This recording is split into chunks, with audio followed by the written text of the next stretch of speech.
السلام عليكم، مساكم الله بالخير. أنا اليوم في جولة والله ما راح أنساها.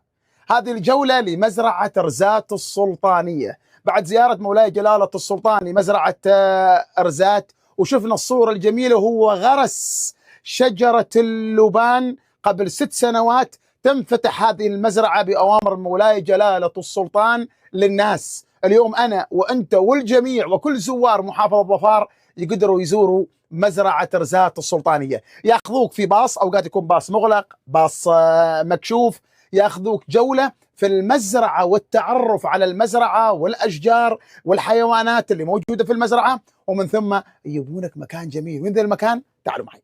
بعد الجولة الكبيرة اللي أخذناها شفنا أشجار الموز، أشجار النارجيل، أشجار الففاي.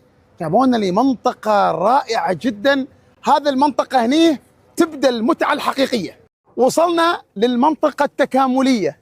هذه المنطقة فيها كل الفعاليات اللي بتحبها أنت وأسرتك وأطفالك، وأولهم ركوب هذه العربة اللي تجرها الخيول. احنا هذه العربة كنا نشوفها بالمقاطع والفيديوهات والحفلات الرسمية، بس اليوم أنت وعيالك بتركب هذه العربة.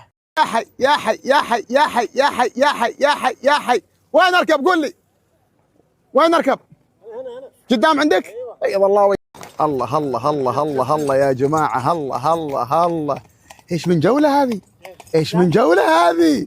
ايش من جوله هذه يا جماعه؟ يا الله، شاهدوا الجمال هذا. احنا في المنطقه التكامليه، بعدين بندخل هناك بنعرف ايش اللي موجود هناك.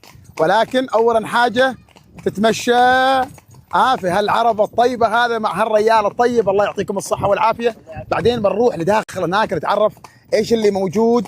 ما شاء الله تبارك الله، جو حلو، جو خريفي، براد، وحصان ياخذك. حصان 2 مش حصان واحد. في المتعة يا جماعة. لا بعد نسوق الحصان، نسوق الحصان يصير كذي نقول يعني أنا الفارس. قود الحصان. ايوه نقود، نسوق. الله عليكم، الله عليكم، الله عليكم، الله عليكم، الله. انت قود الحصان انا بغني لك. اللي بحبه بعد عني وروح، وصفوا وقالوا مكانه في السعادة. ايش رايك بصوتي؟ صوتك حلو. لا تجامل. فنان. هذا اللي يعطونا احنا امل ان نكمل. في شيء مهم راح ينقص من عمرك، انك ما تزور مزرعة أرزات السلطانية. هذه المزرعة حقيقة يا الله اللي شافته عيني اليوم شيء كان ودي اشوفه من سنين كان ودي اشوفه.